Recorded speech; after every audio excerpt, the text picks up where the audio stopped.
My name is Matthew Fisher. I run the website www.bibleprotector.com. In looking at Gary Hudson and his interview with Larry Wessels on Christian Answers of Austin, Texas, which has been now uploaded onto YouTube, and part 4 on their discussion on King James Bible only, I want to refute and examine and generally answer some particular accusations brought up by Gary Hudson. Of the King James Version. Now, there were 6 revisions of the King James Version since 1611. In other words, when it came out in 1611, it was immediately recognized that there were differences or typographical errors. That is, the printer, the Robert Barker and Sons, who printed the King James Version, it was discovered that there were some typographical errors in the first edition. Now, when the King James translators completed their work after 1611, they went to the printers with a manuscript for printing. They took their they took their finished product, their translation, to the printer, and he printed it. Now, what the King James only movement wants to say is that original product, that was perfect. It doesn't matter what type of printer's errors came in later. Yeah. What they wrote was perfect. Well, there's a problem. What's the problem? The problem is the original product of the translators, their manuscript, which they gave to the printer in 1611, has been lost. The King James Bible has come through a process of editorial revision. That does not mean that the underlying text, that is the readings, or the translation has altered since 1611, but certainly there have been editorial workings with the King James Bible as far as to eliminate printing errors and to standardize the spelling and grammar and so on. Now, it is an entirely wrong accusation of Gary Hudson to say that the King James Bible only position is based on this idea that what the translators gave to the printers in 1611, that handwritten manuscript master was somehow perfect, but now it's been lost. That's a Roman Catholic argument. And the problem there is that that's not what King James Bible only proponents argue for. They're not arguing for the perfection or somehow that what the translators handed over to the printer is somehow, special or whatever in that handwritten master, but rather that what was created by the translators and printed in 1611 and has been printed in subsequent years, that is the King James Bible itself and what is known as the King James Bible, that is the perfect text and perfect translation. And of course there has been no alteration in actuality in the underlying text in the readings or in the translation from whether it was in that handwritten master of the translators or was there printed in 1611 and all the way through till today. So the basis or crux of the argument is nothing to do with some special attributes of this handwritten copy that the translators passed over to the printer. Because in everything that the printers have done over the years, or any of the editing that has taken place, is only been to keep the same text and translation, and has been all for the elimination of any of the printing errors that have come in, whether it was in the first printing of 1611 or in the second printing of 1611 or in any other time. So there is no reason to think that somehow we don't have the real and genuine King James version of the Bible because, hey, we don't have that handwritten master.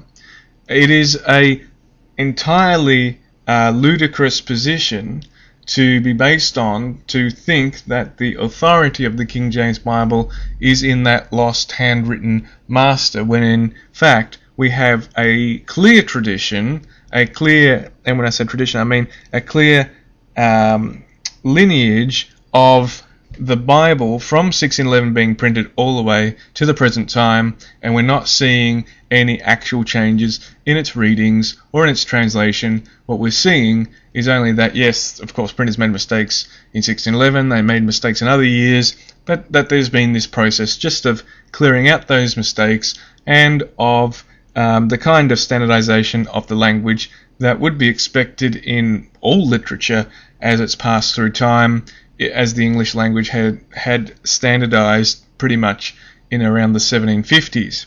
Now, this really leads to the wrong argument that those against the perfection of the King James Bible are really trying to make, and that is that they're saying, well, you just don't know whether there's still a printing error there today or whether something is not really matching what the translators put in their handwritten copy, because maybe in 1611 there was a mistake made by printers and you just never know.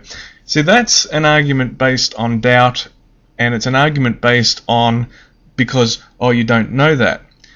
No, the argument of truth is an argument of certainty or maximum certainty, and it's an argument based on the idea that God has not been weak but strong enough to be able to get his word, and just by logical common sense and historical argumentation, there's nothing that indicates that people were looking at what was printed in 1611 and that there was this idea, well, the printers have just mangled hopelessly the scripture. I mean, remember, they had access to the handwritten master and the translators themselves in those years. There's no reason to think, and there is no legitimate case to make, that what was there made by the translators never passed through time till today. I mean, it's just wrong to imply that. Now, on the other side to that, and it's important as well, is that the kind of standardization that has taken place and the kind of changes we see, which are not in the underlying text or readings and are not in the translation itself, but the kind of proper editing that's taken place is legitimate and would be conceivably quite accepted and is in no way an impediment to what the translators originally produced. Now, there is, and we have to mention this as well, there is a possibility that someone could point to one or another particular printing error in 1611, in the first printing of the King James Bible then, and say, well, this mistake they made here actually seems to, and it's by coincidence, seems to match that there's a different reading in a Textus Receptus edition or something like that. In other words, although it's a printing error, it also seems to match up with what's in Greek in one copy and not in another. And that is the case in just at least one example, but there is an explanation for that, and that is this. Let's take, for example, the end of the book of Ephesians and the word Amen, and quite conceivably that a printer missed that word off.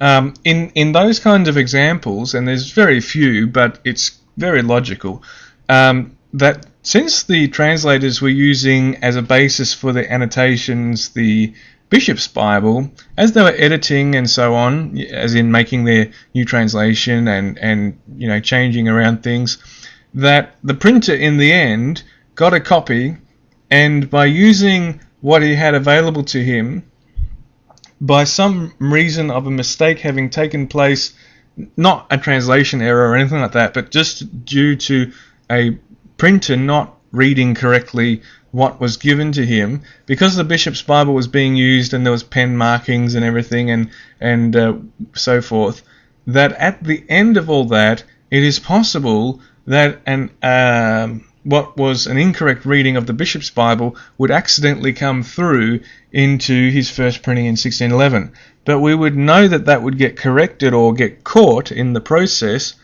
one, because this kind of thing would be very rare to start with, but because you had people checking afterward. I mean, you had the translators themselves living afterward, after 1611 and in 1611, and since we see the example like the one of the word Amen at the end of Ephesians, you can already see in the first few years of printing after 1611 that those things were being fixed up. And it would be entirely plausible that by 1629 many such issues would have been dealt with by 1629. And so that's what we see. That's exactly what we see in the examination of editions. So whatever Gary Hudson is talking about, it's not even what the King James Bible only people argue for. What he's arguing for is really his belief, which is that you need to look at an original, and unless you don't have an original autograph, you can't really say, well, what is perfect or isn't perfect today. In other words, his argument against King James Bible only, which is not what King James Bible believers even believe, is actually the argument that refutes his own position of modern versionism, because modern versionists don't believe anything is perfect because they only believe that the original autographs were perfect and they can't even see them. It was destroyed by fire. It was destroyed, according to some history on this, in the Great London Fire of 1660. So therefore, their original is lost. Now, all subsequent revisions are different, and all of them have mistakes, printer's errors, and what has been recognized by revisers as actual translation errors. I'm talking about the revisers of the King James editions, like Dr. Blaney and Dr. Paris. They saw actual errors that the translators had made and corrected them. Let me give you a few examples. After Gary Hudson assumes that the correct King James Bible alone is stuck in this handwritten master of the translators that they gave to the printers in 1611, he then proceeds to create an entirely false argument that because there's differences between different editions, after all, a printer could make a mistake anytime a printer printed the Bible, and because there has been a history of subsequent or culminating revisionary work, we're talking about the first 1611 edition, the second one going up from 1613, 1629, and all editions in between, 1638 and coming into the 1769, and it is absolutely incorrect to assert that it was as late as 1762 or 1769 that these kinds of changes were being made, as if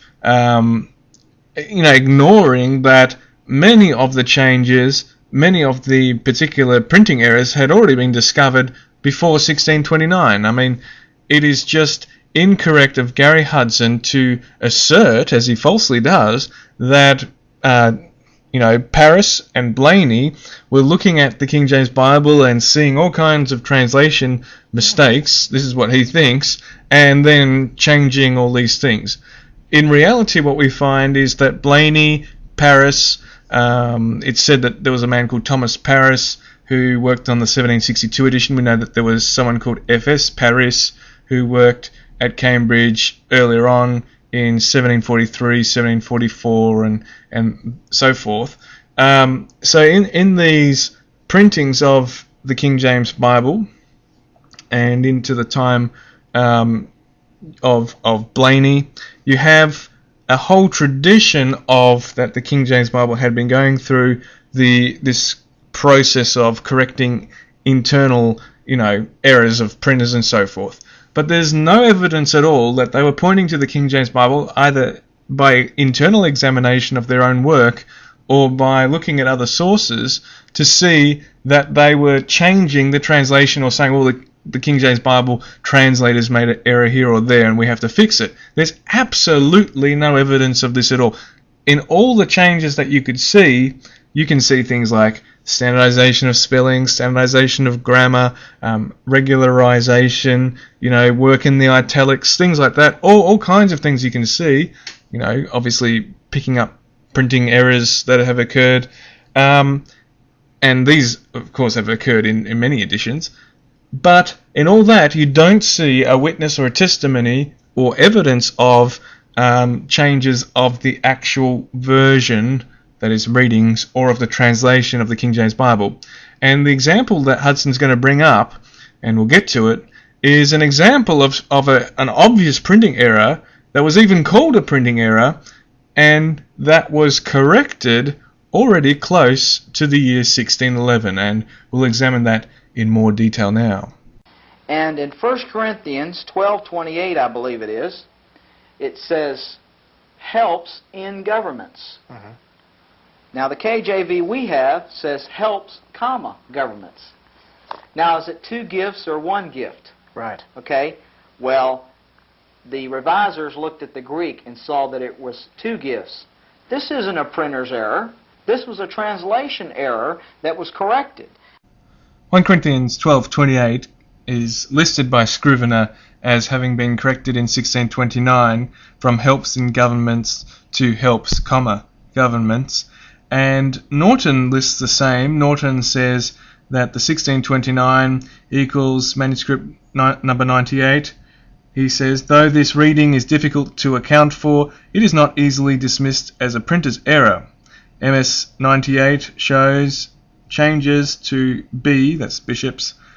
Boyce's notes show the view a verse came under further notice, see page 34. Now, what is the reality of the case here is that clearly it was a printing mistake.